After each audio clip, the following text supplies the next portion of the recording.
These series of videos titled PMO, Spiritual Warfare, are being put together and uploaded on my YouTube channel here for really basically one reason in the beginning. And that is, I would like to try to persuade and convince that men who are doing PMO, stuck in PMO, that there's something going on that is invisible but nonetheless extremely influential. And that is, I'm trying to persuade men that when men are doing PMO, that the devil is actually involved behind the scenes, invisibly, trying to seduce that particular man to do PMO on that particular day. I've come up with 5 ways in which the devil can be actively influencing a man while he's doing PMO.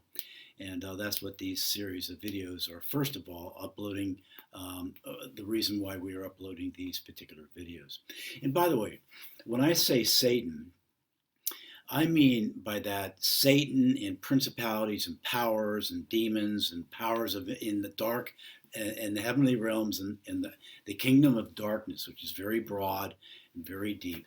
Not simply Satan, but Satan has perhaps thousands and thousands of others, principalities and powers and demons that do his bidding and seek to try to do the same things in destroying the church in the name of Christ, like the devil does.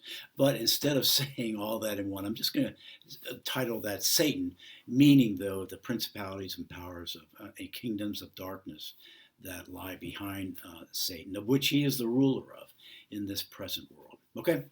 5 ways in which Satan is actively influencing man who is doing PMO.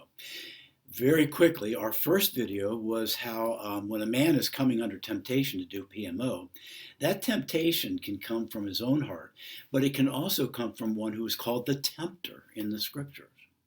And our temptations of our own heart and the temptations of the tempter are identical. And that is just a brief review here of video number 1. Whether it's our own desires and our own heart, or it's the tempter who is doing it, the plan and the strategy is the same. The tempter lays out bait that is seductive and alluring and attractive and pulls the man in the direction of nibbling and chewing and swallowing that bait, and therefore sinning and calling upon himself all the awful consequences that come as a result of that. The devil is very actively behind that PMO temptation, the showing of the bait to the man who's doing PMO, and that's his way of tempting. Remember Jesus, when he was tempted by the devil showed him 3 forms of bait that where he was hoping to seduce Jesus into luring and nibbling and chewing and swallowing, and in the course of that, sinning, and then therefore not being able to defeat the evil one and carry out his purposes for redeeming the world. Okay, so here's this video is going to be number 2. In ways, the second way in which the devil shows up when a man is doing PMO. So in the early stage, first of all, the man is having thoughts and images of having bait. The bait is the explosive, pleasurable experience that a man enjoys having. Nothing comparable to it. Or number 2, the calm that comes after that experience. There's the bait right there. And so the bait is laid out not only in our mind's eye and our heart's, the eyes of our heart, but the devil is able to portray those forms of bait to us as well. I'm not going to talk about how he does that, but he is able to do that. And we must understand that he's likely behind that when that's taking place. But number 2, now, the second stage of temptation is that the man is being pulled in the direction, lured like fish to a bait, lured and enticed and seduced to move toward the bait, chew on the bait, nibble on the bait, swallow the bait, and in the course of that, ending up sinning. But while he is being pulled in the direction and wanting and desiring to nibble on this bait, a second thing begins to happen. The second thing that happens is he starts to think about in his mind as to whether he's going to do this, nibble on this bait, or whether he's not going to. But if he's being tempted and desiring, and if he's moving in the direction of wanting to do that, then he starts to think certain thoughts. You start to think certain thoughts along the way to nibbling and bringing that temptation to conception and decision and sin. Now, what do I mean by that? Well, as he's moving in that direction, he starts to think certain things like, I really need to do this. That's a thought that he has. Or a second thought is, no one will be hurt if I do this particular activity. Number three, no one's going to know that I'm going to do this. I can do this in the secret of my study at night. No one's going to know. And number four, I'm going to do it this time, but I know that I can stop anytime that I want. Now, those are four thoughts that many men think about, maybe one or two, or maybe all four. Maybe it's just one. But if you're doing PMO, you have a thought like one of those four, or maybe you have a thought that's your own, but it gives you an excuse and a reason to justify what you are being enticed and making a plan to do, and that is to nibble and chew on that bait. Now, you as a man who does PMO have to figure out what is the habitual thought or two or three that you habitually think about while you're being lured, and as you're making an excuse for and a justification for nibbling and chewing on that bait. What are those thoughts? It's very important that you figure them out, and it's probably habitual. You probably think those one or two or three thoughts every single time you decide to nibble on that bait. One, I need to do this. I really do need to do this. Number two, it's not going to hurt anybody. And number three, no one's going to know that I'm doing what I'm doing and that I'm doing it. Now, those one, two, or three thoughts or four thoughts that you have while you're in the throes of moving toward nibbling on that bait, it's important that you understand what those one or two or three thoughts are, and it's important also that you understand that those three thoughts are lies.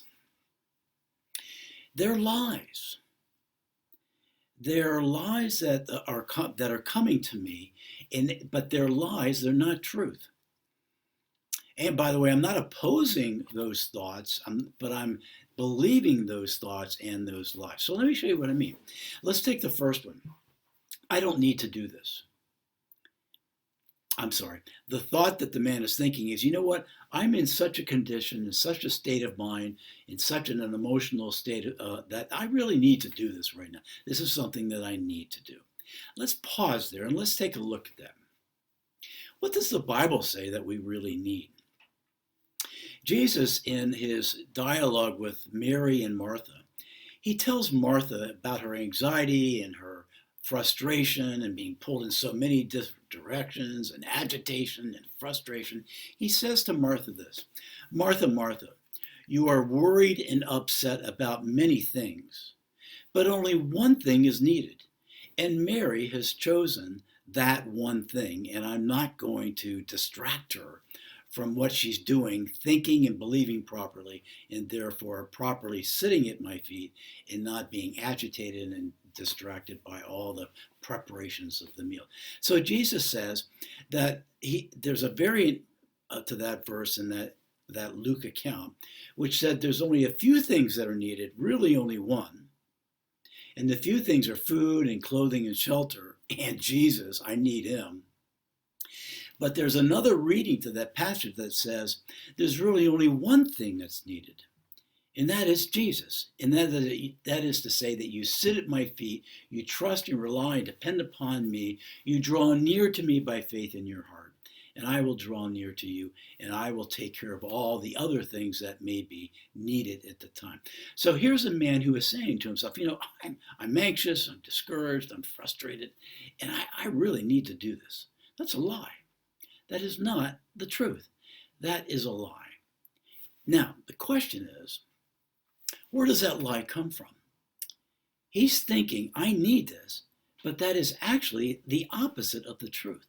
The truth is that I only need one thing, and that is faith and trust and reliance upon God, who delivers to me his intimate presence through the power of the Holy Spirit and the promises that I can draw upon with him and from him when I need to do that. So there's only one thing that's really needed, and it's not PMO. And if I'm thinking I need PMO, then I'm lying to myself. Okay, now next question would be this. Where do those lies come from? Every single time that a man is tempted to do PMO and to chase the bait and to nibble on the bait, there's always a thought or two or three, or a lie, a one or a two, three lie that is enabling and justifying, excusing him to do what's really going on. But let's be clear that those thoughts that come to that man habitually are also lies. And so where do those lies come from? They can come from one, two, or three sources. Let's look at where they come from. Number one, they can come from a man's own heart. In Mark chapter 7, Jesus says to the disciples and the Pharisees, out of the abundance of the heart, he says, I'll have to do this from memory, for from within, out of men's hearts come evil thoughts, sexual immorality, fornication, adultery, malice, deceit, envy, lewdness, arrogance, and slander. All these evils come from inside and make a man sinful. What was the first one that he listed there? It was evil thoughts. Jesus listed evil thoughts originate in the heart, and we would certainly say that the thought that the lying thoughts that this man is producing in justification to nibble and chew on that bait would be an evil thought. And so one source of those evil lies that he's thinking would be his own evil heart. His own evil heart is very easily able to, and very seduced to, bringing out those lines in justification for sinning and nibbling and chewing on that bait. That is what he's going to be doing very soon. That's one source of where the evil lies and evil thoughts would really be coming from, and that is his own heart. There's a second place where evil thoughts and evil lies come from. Now, in the Bible, there is one who is called the father of lies, and that he has been a liar from the beginning. Now who in the scriptures is the father of lies? Well, you know him to be also the one who's called the tempter. And the tempter in the Bible and the father of lies, the father of liars, is really also the devil. So the second source of where these evil lies are coming from is also the devil.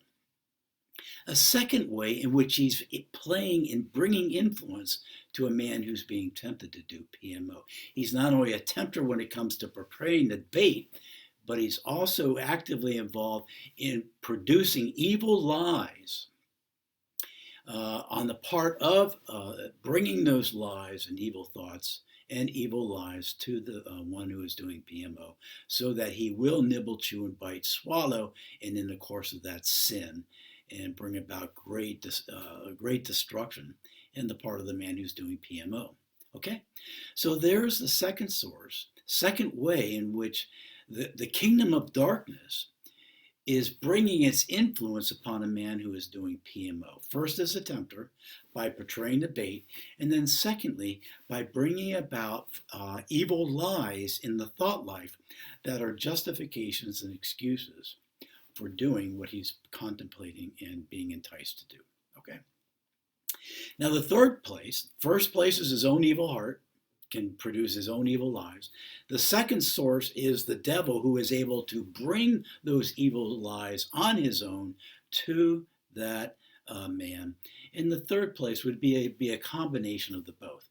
And that is to say that the man himself is thinking evil, lying thoughts, and the devil's bringing his own powers of influence alongside of those man's own thoughts, and bringing a double punch of lying while he's considering and being tempted to do PMO. So it can come from his own heart, the man who's doing PMO. It can come directly from the devil, who wants to exert his influence in a man who's doing PMO, who lacks self-control sexually.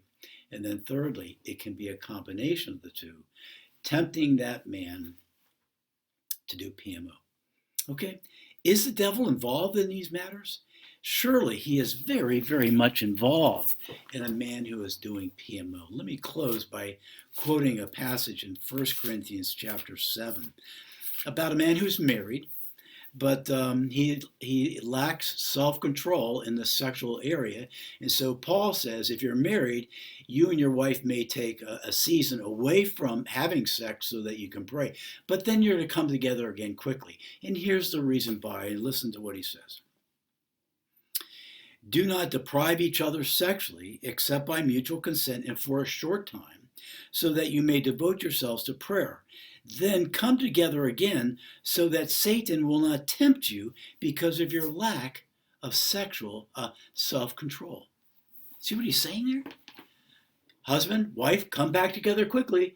Because of your lack of self-control, the devil will know that you have a lack of self-control, and he will tempt you and lie to you and try to seduce you to do PMO because of your own lack of self-control. Yes, very, very clearly.